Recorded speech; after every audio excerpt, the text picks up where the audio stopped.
அல்லாஹ் சுப்ஹானஹு வ தஆலா அவனுடைய மாபெரும் ஒரு கிருபை நம்மை நல்ல ஒரு உடல் ஆரோக்கியத்தோடு நல்ல முறையிலே இந்த உலகத்திலே வாழ வைத்திருக்கின்றான். அதிலேயும் குறிப்பாக அல்லாஹ் சுப்ஹானஹு வ தஆலா நமக்கு செய்திருக்கக்கூடிய மாபெரும் ஒரு உபகாரம் என்னவென்று சொன்னால், எந்தவித சிரமமும் இல்லாமல் எந்தவித கஷ்டமும் இல்லாமல் இஸ்லாத்திலே பிறக்க செய்திருக்கின்றான். படைக்கப்பட்ட சமுதாயத்திலே நாம் தான் சிறந்த சமுதாயம். வந்திருக்கக்கூடிய கவுன்களிலே இந்த உலகத்திலே எத்தனை கூட்டத்தார்கள் வாழ்ந்து கொண்டிருந்தாலும் சரி, எவ்வளவு பதவிகள் உயர்ந்தவர்களாக இருந்தாலும் சரி, அந்த அனைத்து கூட்டத்தார்களை காட்டிலும் சிறந்த கூட்டமாக நாம் தான் இருக்கின்றோம். கணித்திற்குறித்தானவர்களே, இந்த மாதம் ஆகஸ்ட் மாதம். இந்த ஆகஸ்ட் மாதம் என்று சொன்னால் நம் அனைவருக்கும் நினைவில் வரக்கூடியது என்னவென்று சொன்னால், இந்தியாவினுடைய சுதந்திரம். கிட்டத்தட்ட இந்தியா சுதந்திரம் அடைந்து 75 ஆண்டுகளுக்கு மேலாக ஆகிவிட்டது. நாம் இப்பொழுது சற்று அந்த 75 ஆண்டுகளுக்கு முன்பதாக இந்தியாவிற்குள்ளே நடந்த அந்த நிகழ்வுகளை சற்று மேலோட்டமாக நாம் என்ன செய்வோம் தெரிந்து கொள்வோம். கண்ணியத்திற்குறித்தானவர்களே,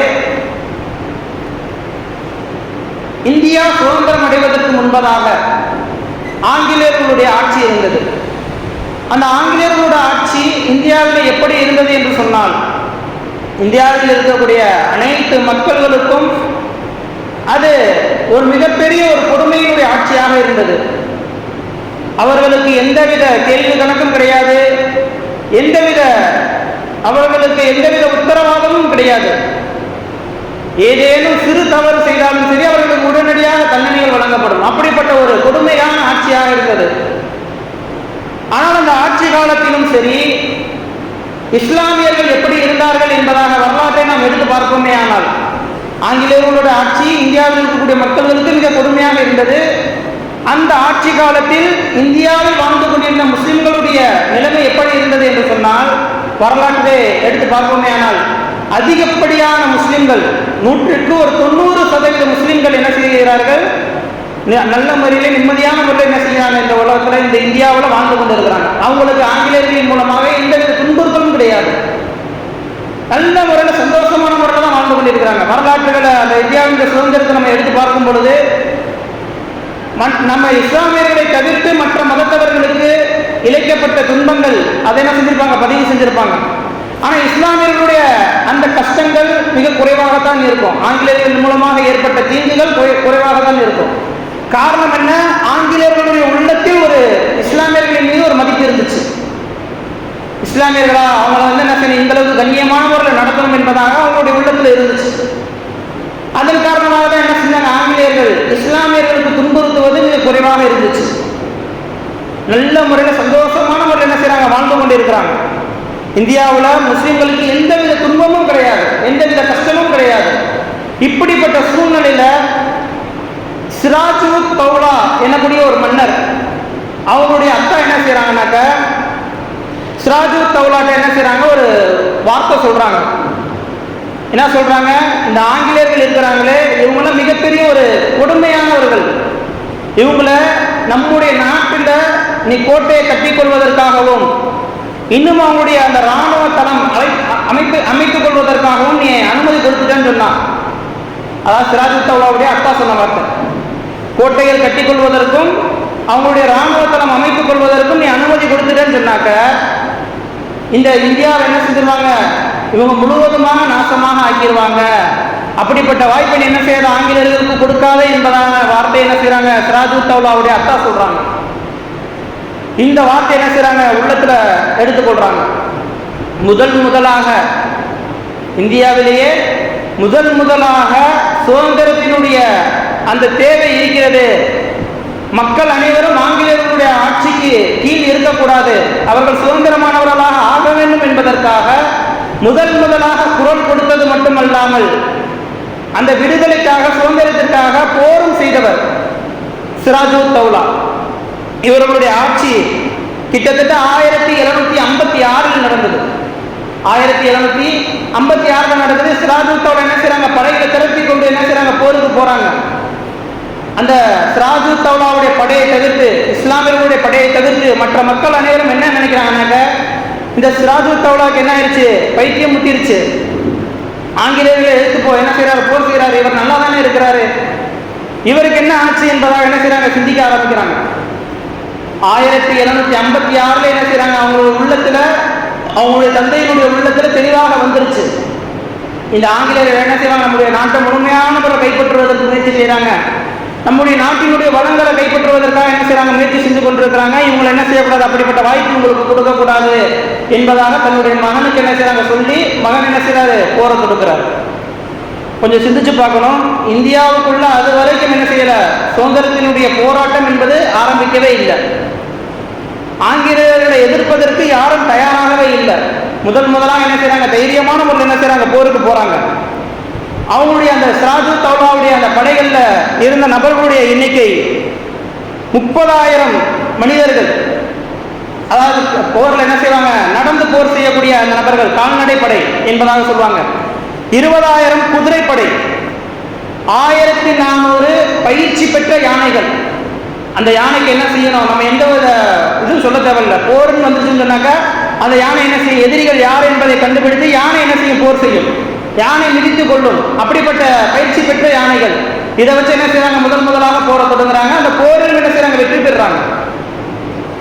பிறகு பார்க்கும் பொழுது ஹைதர் அலி, தென்னிந்தியாவினுடைய ஆங்கிலேயர்கள், தென்னிந்தியாவில் ஆங்கிலேயர்கள் கால் பதிக்காம இருந்ததற்கு மிக முக்கியமான காரணம் யார் என்று சொன்னால் அதுதான் ஹைதர் அலி. இந்த ஹைதர் அலியினுடைய ஆட்சி எப்பொழுதுன்னு பார்த்தோம்னாக்கா 1767 சிராஜு தௌலா என்ன செய்யறாங்க, முதலாக போற ஆரம்பிக்கிறாங்க. அதுக்கடுத்து என்ன செய்யறாங்க, இங்க ஹைதர் அலி ஆரம்பிக்கிறாங்க. ஹைதர் அலியுடைய அந்த ஆட்சி என்ன செய்யுது, மைசூர்ல இருக்குது. ஜோசப் ஸ்மித் எனக்கூடிய முதலாம் அந்த ஆங்கிலேயருடைய அதிபதி என்ன செய்யறாரு, முதலாம் போர் என்ன செய்யறாங்க, மைசூர் போர் என்ன செய்யறாங்க, அந்த நேரத்தில் நடக்குது. முதலாம் மைசூர் போர் ஹைதர் அலி ஜோசப் ஸ்மித் எனக்கூடிய அந்த பழைய தளபதியினுடைய தலைமையில் என்ன செய்ய நடக்குது, மைசூர்ல நடக்குது. இந்த போர்ல என்ன செய்யறாங்க, 80,000 படை வீரர்களை கொண்டு என்ன செய்யறாங்க, 2000 வீரர்கள், ஆங்கிலேய வீரர்கள் என்ன செய்யறாங்க, கைது செய்யறாங்க. ஹைதர் அலி 80,000 படை வீரர்களை கொண்டு 2000 ஆங்கிலேயர்கள் என்ன செய்யறாங்க, கைது செய்யறாங்க. கொஞ்சம் சிந்திச்சு பார்க்கணும், 1760 காலகட்டம் எப்படிப்பட்ட காலகட்டம், எந்தவித ஆங்கிலேயர்களுடைய கையில துப்பாக்கி இருக்குது, நவீன ஆயுதங்கள் இருக்குது, ஆனா இவங்களுடைய கையில வெறும் கோடாரி, சுத்தியல், வாள், அம்பு, ஈட்டி என்னுடைய அந்த ஆயுதங்கள் தான் இருக்குது. இதை வச்சு என்ன செய்யறாங்க, 2000 வீரர்களை கைது செய்யறாங்க. அந்த ஜோசப் ஸ்மித் என்ன செய்யறாரு, அவருடைய அந்த இறுதியினுடைய அந்த அறிக்கையில் என்ன செய்யறாரு, அந்த போரினுடைய அறிக்கையை பதிவு செய்யறாரு. ஹைதர் அலி இருக்கக்கூடிய வரைக்கும், ஹைதர் அலி உயிரோடு இருக்கும் வரைக்கும் நம்ம என்ன செய்ய முடியாது, தென்னிந்தியாவுக்குள்ள நம்ம நுழைய கூட முடியாது என்பதாக பதிவு செஞ்சிருக்கிறாங்க. பாருங்க, வரிசையாக நம்ம எடுத்து பார்க்கும் பொழுது முதலாக அந்த சுதந்திரத்தினுடைய அந்த போரை ஆரம்பித்தவர்கள் இஸ்லாமியர்கள். கிட்டத்தட்ட 1750 ஆரம்பித்து 1900 வரைக்கும் என்ன செய்யறாங்கன்னாக்க முஸ்லிம்கள் மட்டும்தான் போராடி கொண்டு இருக்கிறாங்க. 1900 வரைக்கும் முஸ்லிம்கள் மட்டும்தான் அந்த போர்ல என்ன செஞ்சுருக்காங்க, போராடி கொண்டு இருக்கிறாங்க. மற்ற மக்கள் அனைவரும் அந்த போராடுவதற்கு கூட தயாராக இல்லை. இன்னும் அவங்க எப்படி விளங்கிக்கிட்டாங்கன்னாக்க, இது முஸ்லிம்கள் என்ன செய்யறாங்க, அவங்களுடைய சுதந்திரத்துக்காக போராடிக்கிட்டு இருக்கிறாங்க, அவங்களுடைய தேவைக்காக போராடிக்கிட்டு இருக்கிறாங்க, நம்ம என்ன செய்ய தேவையில்ல, அதுல நுழைய தேவையில்லை, நம்ம அந்த போர்ல கலந்து கொள்ள தேவையில்லை என்பதாக நினைச்சு போட்டாங்க.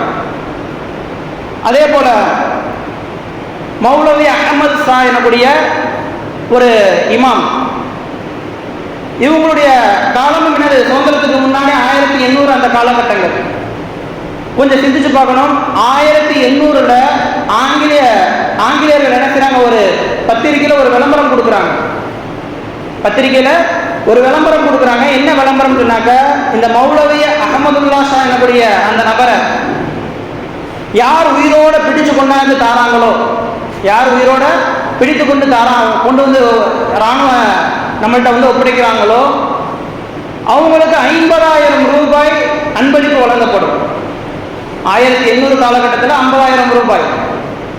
அதே போல அவங்க ஆங்கிலேயர்களுக்கு எதிராக வேறு ஏதேனும் குற்ற செயல்களில் ஈடுபட்டிருந்தால், ஆங்கிலேயர்களுக்கு எதிராக வேறு எந்த குற்ற செயலில் ஈடுபட்டிருந்தாலும் சரி அவர்களுக்கு பொது மன்னிப்பு வழங்கப்படும் என்பதாக என்ன செய்யறாங்க, ஒரு அறிக்கை வெளியிடுறாங்க. கொஞ்சம் சிந்திச்சு பார்க்கணும். 1800 அந்த காலகட்டத்தில் 50,000 ரூபாய் என்ன செஞ்சிருக்கிறாங்க, அவருக்கு என்ன செஞ்சிருக்காங்க, மௌலவி அஹமதுல்லா சாயக்கூடிய அந்த நபருக்கு என்ன செஞ்சிருக்காங்க, நிர்ணயம் செஞ்சிருக்கிறாங்க. இன்னைக்கு காலகட்டத்தில் நம்ம 50,000 ரூபாய்ன்றதே என்ன செய்யுது, நமக்கு மிகப்பெரிய ஒரு தொகையாக இருக்குது. அதை பார்ப்பதற்கு நம்ம பல நாட்கள் என்ன செய்யணும், காத்து கொண்டு இருக்கணும். நம்முடைய சேமிப்புகளை சேமித்து வைத்துக் கொண்டே இருக்கணும். அப்படிப்பட்ட சூழ்நிலை இன்னைக்கு நம்ம வாழ்ந்து கொண்டு இருக்கிறோம். இப்பயே என்ன செய்யுது, 50,000 ரூபாய் என்பது மிக சிரமமாக இருக்குது. 1800 காலகட்டத்தில் 50,000 ரூபாய் என்பது எவ்வளவு மதிப்பு மிக்கதாக இருக்கும் என்பதை சிந்திச்சு பார்க்க வேண்டும். இந்தியா சுதந்திரம் அடையும் போது தங்கத்தினுடைய மதிப்பு எவ்வளவு தெரியுமா? தங்கத்தினுடைய மதிப்பு வெறும் 40 ரூபாய் இந்தியா சுதந்திரம் அடையும் பொழுது. அப்ப யோசிச்சு பாருங்க, 50,000 ரூபாய் என்பது எவ்வளவு மதிப்பு மிக்க அந்த பணம் என்பதை சிந்தித்து பார்க்க வேண்டும். அவ்வளவு மதிப்புமிக்க பணத்தை, அவ்வளவு அதிகமான பணத்தை என்ன செய்யறாங்க, ஒற்றை மனிதருக்காக கொடுக்குறாங்கன்னு சொன்னாங்க. அந்த ஒற்றை மனிதர் ஆங்கிலேயர்களுக்கு எவ்வளவு துன்பங்களையும் குடைச்சல்களையும் கொடுத்திருப்பார் என்பதை சிந்தித்து பார்க்க வேண்டும். ஆங்கிலேயர்களை எந்த அளவுக்கு அவர்களை திசை தெரியாமல் ஓட விட்டிருப்பார் என்பதை சிந்தித்து பார்க்க வேண்டும். ஒரு நபருக்கு 50,000 ரூபாய் 1800 காலகட்டத்திலேயே. அப்ப யோசிச்சு பாருங்க, எவ்வளவு அவர் குடைச்சல் கொடுத்திருப்பாரு, எவ்வளவு வீரமான நபராக இருந்திருப்பாரு என்பதை சிந்தித்து பார்க்க வேண்டும். அதே போல அலி சகோதரர்கள், இந்த அலி சகோதரர்கள் யாருன்னு சொன்னாக்க, காந்தியடிகள் அவங்க என்ன செய்யறாங்க, இந்தியாவுக்குள்ள வரும் பொழுது அந்த காந்தி அவர்களுக்கு பாதுகாப்பாக அந்த வலது பக்கத்திலும் இடது பக்கத்திலும் என்ன செய்வாங்க, 2 நபர்கள் நிற்பாங்க. அவங்க தான் அலி சகோதரர்கள். காந்திய இந்தியாவுக்குள்ள கொண்டு வந்தது முஸ்லிம்கள் தான். காரணம் என்ன, காந்தி அவர்கள் இந்தியாவுக்குள்ள வருவதற்கு முன்பதாக வெறும் முஸ்லிம்கள் மட்டும் என்ன செஞ்சாங்க, சுதந்திரத்துக்காக போராடி கொண்டிருந்தாங்க. முஸ்லிம்களை தவிர்த்து வேறு யாரும் என்ன செய்யல, சுதந்திரத்துக்கு தயாராக இல்லை, போராட்டத்துக்கு தயாராகவே இல்லை. அப்ப என்ன செய்யறாங்க, ஒரு ஆலோசனை செய்யறாங்க. இந்த சுதந்திர போராட்டம் இருக்குதே, அது முஸ்லிம்களுக்கானது மட்டும் கிடையாது, முழு இந்தியாவுக்குமானது. அப்ப இந்தியாவில் இருக்கக்கூடிய அனைத்து மக்களும் என்ன செய்யணும், இந்த சுதந்திரத்துக்காக போராடணும். இந்த சுதந்திரத்துக்காக போராடணும்னாக்க என்ன செய்யணும், ஒரு நடுநிலைமையான ஒரு தலைவர் என்ன செய்யணும், கொண்டு வரணும். அந்த நடுநிலைமையான தலைவர் தான் என்ன செய்யறாங்க, ஆலோசனை செய்து காந்தி என்ன செய்யறாங்க, கொண்டு வராங்க. இந்த காந்தி அவங்க யாருன்னு சொன்னாக்கா, ஆப்பிரிக்காவில் கருப்பு இன மக்களுக்காக என்ன செய்யறாங்க, சுதந்திரத்துக்காக போராடி அந்த வெற்றி பெற்று கொடுத்தவங்க. இதன் அடிப்படையில் வச்சு என்ன செய்யறாங்க, அவங்களை இந்தியாவுக்கு கூட்டு வந்து அவங்களுடைய தலைமையின் கீழே என்ன செய்யறாங்க, அந்த போராட்டத்தை என்ன செய்யறாங்க, துவங்குறாங்க. அவங்களுக்கு பாதுகாப்பாக இருந்தவர்கள் தான் இந்த அலி சகோதரர்கள். ஒரு முறை காந்தி அவர்கள் இந்த அலி சகோதரர்களுடைய வீட்டுக்கு என்ன செய்யறாங்க, போறாங்க. உணவுக்காக என்ன செய்யறாங்க, விருந்துக்காக போறாங்க. ரமலானுடைய மாதத்துல போறாங்க. அதிலும் குறிப்பாக லைலத்துல் கத்ருடைய அந்த இரவு என்ன செய்யறாங்க, போறாங்க. போகும் பொழுது அந்த அலி சகோதரர்களுடைய தாயார் என்ன செய்யறாங்கனாக்க, காந்தி அவர்களுக்கு என்ன செய்யறாங்க, ஒரு ஆடை என்ன செய்யறாங்க, அன்பளிப்பாக கொடுக்குறாங்க. நீங்க சுதந்திரத்துக்காக என்ன செய்றீங்க, போராடிக்கிட்டு இருக்கீங்க, இந்த ஆடை என்ன செஞ்சுக்கோங்க, சுதந்திர போராளிகளுடைய அந்த யூனிஃபார்ம் என்ன செஞ்சுக்கோங்க, பயன்படுத்திக் கொள்ளுங்கள் என்பதாக கொடுக்குறாங்க. அந்த காந்தி அவர்கள் என்ன செய்றாங்க, அந்த ஆடையை வாங்குறாங்க. வாங்கி என்ன செய்றாங்க, அந்த ஆடைக்கு ஒரு பெயர் வைக்கிறாங்க. அந்த பெயர் தான் என்னது, கதிர் என்னக்கூடிய ஆடை. நம்ம எல்லாரும் சொல்றோம்ல, கதர்னு சொல்லி சொல்லுவோம் பார்த்தீங்களா. அந்த கதர் என்ற பெயர் எப்போ வந்துச்சுன்னு சொன்னாக்கா, லைலத்துல் கதருடைய அந்த இரவுல காந்தி அவர்களுடைய கையில் என்ன செய்றாங்க, அந்த ஆடையை கொடுக்குறாங்க. அந்த ஆடையை கொடுத்ததின் காரணமாக அந்த லைலத்துல் கதர் என்னக்கூடிய அந்த கதிரை மட்டும் என்ன செய்றாங்க, அந்த ஆடைக்கு பெயராக வைக்கிறாங்க. அப்ப சிந்திச்சு பார்க்கணும், காந்தி அவர்கள் அந்த ஒரு ஆடைக்கு சுதந்திர போராட்டத்தில் யாரெல்லாம் இருக்கிறாங்களோ அவங்க அனைவருக்கும் பயன்படுத்தக்கூடிய அந்த ஆடைக்கு பெயர் என்ன வைக்கிறாங்க, கதிர் என்பதாக வைக்கிறாங்க. இன்னைக்கு அந்த கதிரினுடைய மகத்துவம் நமக்கு தெரியாம போயிடுச்சு. எதுக்காக அந்த பேர் வந்துச்சுன்னு கூட நமக்கு தெரியாம போயிடுச்சு. சுதந்திரத்துக்காக என்ன செய்யறாங்க, அவங்களுடைய தாயார் என்ன செய்யறாங்க, அந்த ஆடையை கொடுக்குறாங்க. தன்னுடைய கையால நெஞ்சு என்ன செய்யறாங்க, கொடுக்குறாங்க. அதன் பிறகு 1921 ஒரு ஆலோசனை செய்யறாங்க. ஆலோசனையில் என்ன செய்யறாங்கன்னாக்க, நம்ம இந்த ஆங்கிலேயர்களை என்ன பண்ணலாம், ஆங்கிலேயர்களுக்கு எதிராக எப்படி நம்ம போராடலாம் என்பதாக ஒரு ஆலோசனை செய்யறாங்க. அதுல காந்தி அவர்களும் இருக்கிறாங்க. இருக்கும் பொழுது இஸ்லாமியர்கள் என்ன செய்யறாங்கன்னாக்க, ஒரு ஆலோசனை சொல்றாங்க. என்னன்னாக்க, இந்த ஆங்கிலேயர்கள் இந்தியாவுக்குள்ளேயே இருக்கக்கூடாது, அனைத்து மக்களுக்கும் சுதந்திரமாக இருக்கணும், அனைத்து மக்களும் சுதந்திரமாக இருக்கணும், ஆங்கிலேயருடைய ஆதிக்கம் இந்தியாவுக்குள்ளே இருக்கக்கூடாது என்பதாக என்ன செய்யறாங்க, இஸ்லாமியர்களுடைய தரப்புல இருந்து பதில் வருது. ஆனா அந்த தரப்பை என்ன செய்யறாங்க, காந்தி அவர்களே நிராகரிக்கிறாங்க. 1921 காந்தி அவர்களே நிராகரிக்கிறாங்க. இந்த ஆங்கிலேயர்கள் நம்ம என்ன செய்யாது, இந்தியாவை விட்டு விரட்ட வேணாம், அவங்க இந்தியாவுக்குள்ளே இருக்கட்டும், ஆனா நமக்கு சுதந்திரத்தை கொடுக்கட்டும், நம்ம என்ன செய்வோம், நம்ம தனிப்பட்ட முறையில் நம்முடைய தேவைகளை பூர்த்தி செய்யக்கூடிய அளவுக்கு சுதந்திரம் நமக்கு வேணும் என்பதாக சொல்றாங்க. இறுதியாக 1929 காந்தி அவர்கள் என்ன செய்யறாங்க, இஸ்லாமியர்கள் சொன்ன அந்த தரப்பு உண்மையானது, அதுதான் இந்தியாவுக்கு தேவையானது என்பதாக சொல்லி முழு சுதந்திரத்துக்காக என்ன செய்யறாங்க, அப்பதான் போராட ஆரம்பிக்கிறாங்க. அது வரைக்கும் எங்களுக்கு முழு சுதந்திரம் தேவையில்லை, எங்களுடைய தனிப்பட்ட அந்த விஷயங்களுக்காக சுதந்திரம் தாருங்கள் என்பதாகத்தான் போராடி கொண்டிருந்தாங்க. 1929 அப்புறம் தான் என்ன செய்யறாங்க, முழு சுதந்திரம் தேவை என்பதாக போராட ஆரம்பிக்கிறாங்க. அதுக்கப்புறம் தான் என்ன செய்யறாங்க, ஒவ்வொரு தரப்பும் என்ன செய்யறாங்க, சேர ஆரம்பிக்கிறாங்க. அதே போல அந்த சுதந்திர போராட்டத்தில் ஆளுங்களுடைய பங்களிப்பு மிக முக்கியமானதாக இருந்தது. ஒரு ஆளும் தன்னுடைய மரண தருவாயில அந்த வசியத் செய்வாங்கல்ல, அந்த வசியத் செய்யக்கூடிய அந்த நேரத்தில் தன்னுடைய குடும்பத்தார்கள் இல்லாத அந்த சூழ்நிலையில தன்னுடைய பக்கத்தில் என்ன செய்யறாரு, அந்த நேரத்தில் அவருக்கு நண்பராக இருந்த ஒரு ஆங்கிலேய படை தளபதி என்ன செய்யறாரு, பக்கத்தில் நிற்கிறார். அவர் நிற்கும் பொழுது அவர் என்ன செய்யறாரு, கேட்கிறாரு, உங்களுடைய கடைசி ஆசை ஏதாச்சும் இருக்குதா சொல்லுங்க, நான் அதை நிறைவேற்றி வைக்கிறேன் என்பதாக என்ன செய்யறாங்க, அந்த ஆளுங்க என்ன செய்யறாங்க கேட்கிறாங்க. கேட்கும் பொழுது அந்த ஆளில் தன்னுடைய மரண தருவாயில இறுதி நேரத்தில் சொல்லக்கூடிய அந்த வார்த்தை, வசியத்தாக சொல்லக்கூடிய அந்த வார்த்தை என்னன்னு சொல்லி பார்க்கணும். என்னுடைய அந்த கடைசி ஆசை என்னன்னு சொன்னாக்க, என்னுடைய கையால குறைஞ்சபட்சம் 2 ஆங்கிலேயர்களாவது நான் என்ன செய்யணும், தலையை வெட்டணும்னு சொல்லி நான் ஆசை வச்சிருந்தேன், நீயத்தை வச்சிருந்தேன். என்னுடைய உடல் பலகீனம், என்னால் என்ன செய்ய முடியாது, அதை நிறைவேற்ற முடியல என்பதாக சொல்றாங்க. சொன்ன உடனே அந்த ஆங்கிலேய பட தளபதி இவருக்கு நண்பர், அவருக்கு என்ன செஞ்சிருச்சு, தூக்கி வாங்கி போட்டுச்சு. என்னன்னா நம்முடைய படையில் இருக்கக்கூடிய ஆங்கிலேயர்களை 2 தலையை வெட்டணும்னு சொல்றாரு, நம்முடைய நண்பராக இருக்கிறாரு, நண்பராக இருந்து கொண்டு இப்படி சொல்றாரு என்பதாக அவருக்கு மிகப்பெரிய ஒரு ஆச்சரியம். ஆங்கிலேயர்கள் இந்தியாவை விட்டு வெளியில கிளம்பும் பொழுது அந்த ஆங்கிலேயர்கள் சொன்ன அந்த வார்த்தை என்ன தெரியுமா, இந்தியாவினுடைய சுதந்திரத்திற்காக மக்கள் போராடியது இந்த ஆளுங்களுடைய தலைமையில் போராடி இருந்தார்கள் என்று சொன்னால், ஆளுங்களுடைய பேச்சுக்கு கட்டுப்பட்டு நடந்திருந்தார்கள் என்று சொன்னால், இந்தியாவினுடைய சுதந்திரம் 100 வருடங்களுக்கு முன்பதாகவே இந்தியாவுக்கு கிடைச்சிருக்கும் என்பதாக சொன்னாங்க. ஆளுங்களுடைய தலைமையில சுதந்திரத்துக்காக போராடி இருக்கிறார்கள் என்று சொன்னால், ஆளுங்களுடைய வார்த்தைக்கு கட்டுப்பட்டு நடந்திருக்கிறார்கள் என்று சொன்னால் 100 வருடத்துக்கு முன்பதாகவே இந்தியாவுக்கு சுதந்திரம் கிடைச்சிருக்கும் என்பதாக ஆங்கிலேயர்கள் என்ன செய்யறாங்க, இந்தியா விட்டு கிளம்பும் பொழுது அவங்களுடைய அந்த ஆய்வினுடைய அறிக்கையில் என்ன செய்யறாங்க, இந்தியாவுடைய அந்த அறிக்கையை எழுதக்கூடிய அந்த அறிக்கையில பதிவு செஞ்சுட்டு போறாங்க. கண்ணியத்திற்குரித்தானவர்களே, இந்த இந்திய சுதந்திரம் என்பது இஸ்லாமியர்களுடைய மிகப்பெரிய ஒரு உழைப்பின் பெயராலும் நம்முடைய மூதாதையர்களுடைய தியாகத்தின் பெயராலும் தான் நமக்கு என்ன செஞ்சிருக்கு, கிடைச்சிருக்குது. இன்னைக்கு அது மறக்கடிக்கிறதுக்கு என்னென்ன வழிகள்லாம் செய்ய முடியுமோ அந்தந்த வழிகளெல்லாம் அரசாங்கம் செய்து கொண்டிருக்குது. இப்ப பாருங்க, சுதந்திர தினம் 15ஆம் தேதி வரப்போகுது. ஆனா நம்மளுடைய உள்ளத்துல எப்படி இருக்குனாக்கா, அதை கொண்டாடி நம்ம என்ன செய்ய போறோம், சுதந்திரத்துக்கு கொடியேற்றி நம்ம என்ன பண்ண போறோம், சுதந்திரம் அது கிடைச்ச என்ன பிரயோஜனம் அப்படிங்கிற சிந்தனை தான் நம்மளுடைய உள்ளத்துல இருக்குது. காரணம் என்ன என்பதாக பார்க்கும் பொழுது, நம்முடைய உள்ளத்துல நம்முடைய மூதாதையர்கள் செஞ்ச அந்த தியாகம் மழுங்கடிக்கப்பட்டுருச்சு. அவங்க செஞ்ச தியாகம் நம்முடைய உள்ளத்துல அறவே இல்லாமல் போயிருச்சு. அதில் ஞாபகப்படுத்தக்கூடிய அந்த ஆற்றல் நம்மகிட்ட இல்லாம போயிருச்சு. அதை சிந்திக்கக்கூடிய தன்மை நமக்கு இல்லாம போயிருச்சு.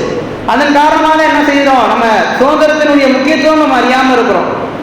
சுதந்திரத்திற்காக நம்முடைய மூதாதையர்கள் செஞ்ச தியாகங்கள் நமக்கு அறியாம இருக்குது.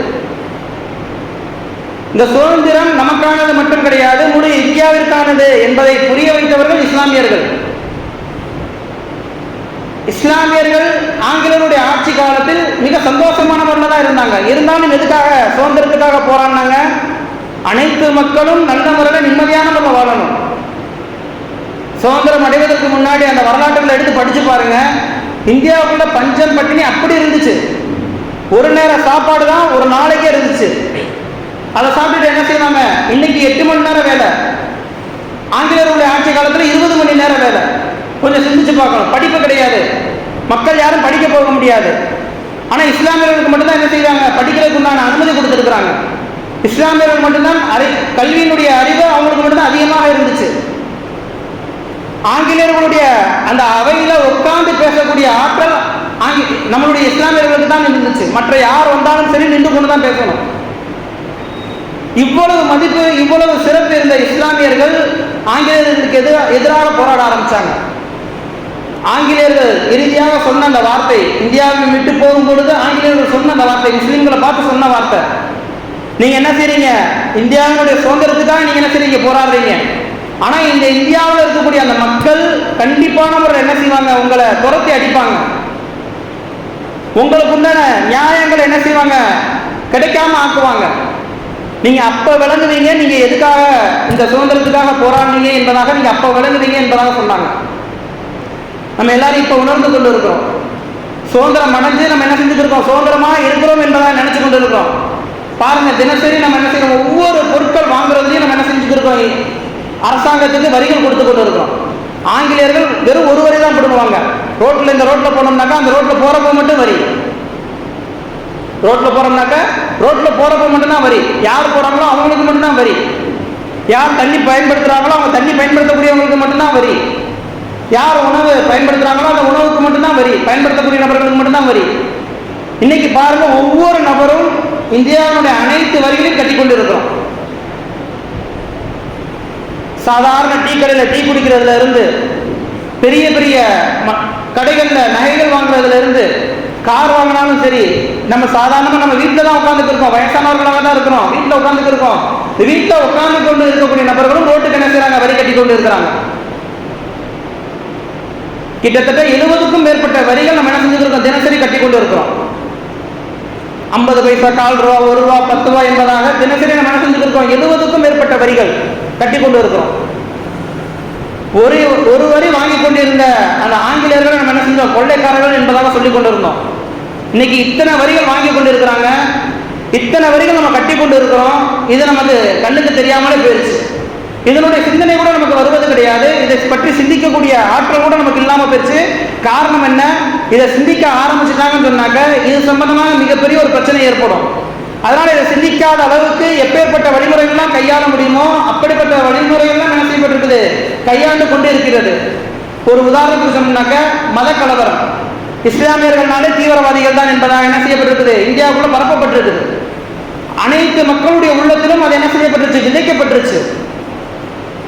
நம்ம தொப்பி தாடி வச்சு ரோட்ல போனோம்னாக்க என்ன செய்யறாங்க, தீவிரவாதி என்பதாக அனைத்து மக்களும் என்ன செய்யறாங்க, சொல்றாங்க.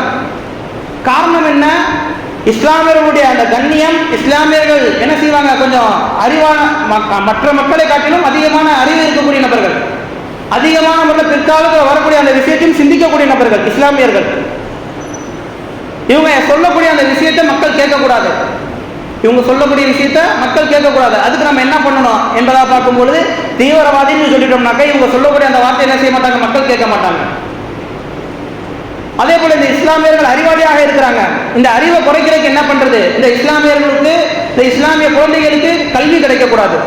அதுக்கு நம்ம என்ன பண்ணலாம் என்பதாக பார்க்கும் பொழுது, இப்ப பாருங்க, சமீப காலங்களாக நம்ம பார்க்கும் பொழுது அந்த ஸ்கூல் படிக்கக்கூடிய பிள்ளைகளுக்கு பணத்தினுடைய ஆசை அதிகமாக வந்துருச்சு, செல்போனுடைய ஆசை அதிகமாக வந்துருச்சு, பொழுதுபோக்கினுடைய ஆசைகள் அதிகமாக வந்துருச்சு. ஸ்கூல் படிப்பை காட்டிலும் இந்த உலகத்தில் இருக்கக்கூடிய, இந்த உலகத்தினுடைய மோகத்தில் என்ன செஞ்சிருச்சு, அவங்களுக்கு ஆசைகள் அதிகமாக வந்துருச்சு. கல்வியை காட்டிலும் மற்ற விளையாட்டுகளுக்கு அதிக ஆர்வம் வந்துருச்சு. ஸ்கூலுக்கு போக சொன்னாங்க, அவங்க என்ன செய்யறாங்க, ஸ்கூலை கட்டடிச்சுட்டு என்ன செய்யறாங்க, விளையாடுறதுக்கு போறாங்க. ஸ்கூலை கட்டடிச்சுட்டு என்ன செய்யறாங்க, தவறான சகவாசத்துக்கு பிள்ளைகள் என்ன செய்யறாங்க, போறாங்க. இதெல்லாம் என்ன காரணத்துக்காக என்பதாக பார்க்கும்பொழுது, இஸ்லாமியர்கள் அறிவாளிகள். இப்ப கடந்த வருடம் 2022 ஒரு அறிக்கை வந்திருக்குது. என்னன்னாக்க, இஸ்லாமியர்களுடைய கல்வி சதவீதம் எவ்வளவு, இஸ்லாமியர்களுடைய கல்வி சதவீதம் எவ்வளவு என்பதாக பார்க்கும் பொழுது, ஒரு 10வது படிக்கக்கூடிய நபர்கள் ஒரு 90% இருக்கிறாங்கன்னு சொன்னாக்க, 10வது முடிச்ச நபர்கள் 90% இருக்கிறாங்கன்னு சொன்னாக்க, அந்த 90% மக்கள் 12th படிக்கிறது கிடையாது. 12th முழுமையான முறையில் முடிக்கக்கூடிய நபர்கள் எத்தனை பேர் சொன்னாக்க 30%. 30% என்ன செய்றாங்க, 90ல இருந்து 30% தான் 12th முடிக்கிறாங்க.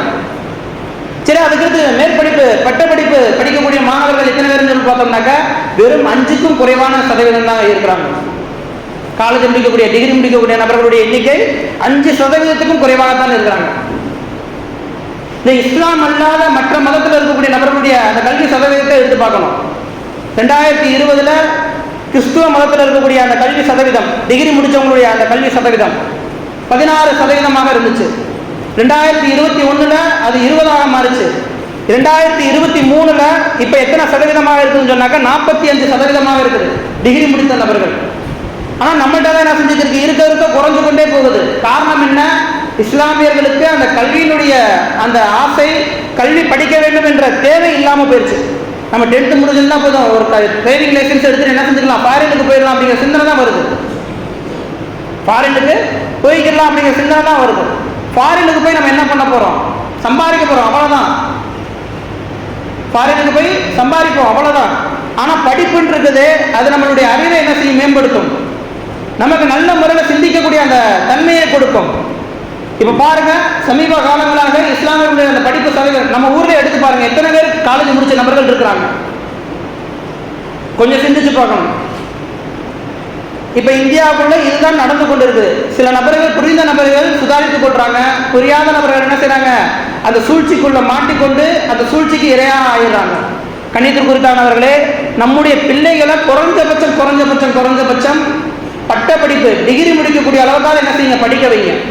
பிள்ளைகள் என்ன செய்வாங்க, ஸ்கூலுக்கு போக மாட்டேன்னு சொல்லி அடம் பிடிப்பாங்க, காலேஜுக்கு போக மாட்டேன்னு சொல்லி அடம் பிடிப்பாங்க.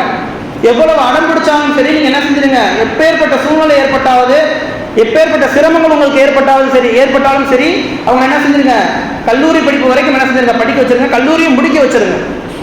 அவங்களுக்கு இன்னைக்கு புரியாது, அதனுடைய பாதிப்பு தெரியாது.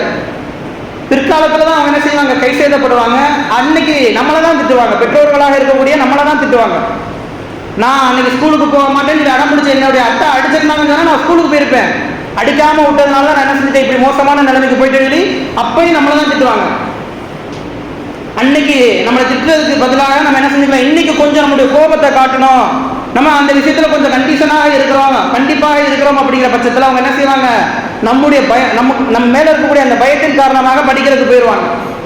அப்படியாவது நம்ம மேல இருக்கக்கூடிய பயத்தின் காரணமாக படிக்கிறதுக்கு போகட்டும், படிக்கட்டும். அப்படி படிக்கக்கூடிய அந்த பட்சத்துல தான் நம்ம என்ன செய்ய முடியும், நம்முடைய சமுதாயம் கல்வியினுடைய அறிவு அதிகமான நபர்களாக ஆவாங்க, கல்வி சதவீதத்தினுடைய எண்ணிக்கை அதிகமாக ஆகும்.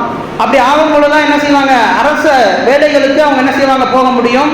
அரசு வேலைகளுக்கு இஸ்லாமியர்கள் இருக்கக்கூடிய அந்த சதவீதம் பார்க்கும் பொழுது, அரசு வேலைகளில் இஸ்லாமியர்கள் இருக்கக்கூடிய அந்த சதவீதத்தினுடைய எண்ணிக்கை கிட்டத்தட்ட 2.5% அரசு இடம் ஒதுக்கி இருக்குதுன்னு சொன்னா, ஒரு குத்து மதிப்பா சொன்னா ஒரு 100 பேர் அரசு வேலைக்கு இஸ்லாமியர்கள் தேவை என்கிற ஒரு பட்சத்தில் அதுக்கு பதிவு செய்யக்கூடிய நபர்களுடைய எண்ணிக்கை எத்தனை தெரியுமா?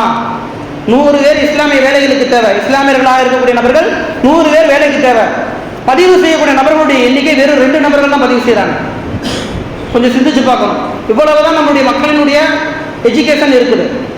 ஆக என்ன செய்யுங்க, பெற்றோர்களாக இருக்கக்கூடிய நமக்கு மிக முக்கியமான ஒரு கடமை என்னன்னாக்க, நம்முடைய பிள்ளைகளுக்கு தீனுடைய கல்வியும் கற்றுக் கொடுக்க வேண்டும், இந்த உலகத்தினுடைய கல்வியும் கற்றுக்கொள்ள வேண்டும். கற்றுக் கொடுப்பதும் நம்ம மீது கடமையாக இருக்குது.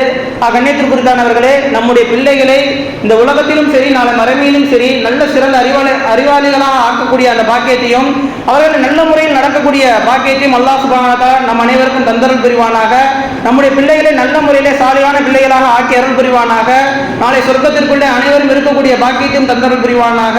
வ ஆகிரு தஅவானா அல்ஹம்துலில்லாஹி ரப்பில் ஆலமீன். சுன்னத்துல் கௌமுக தொகுத்து கொடுங்க.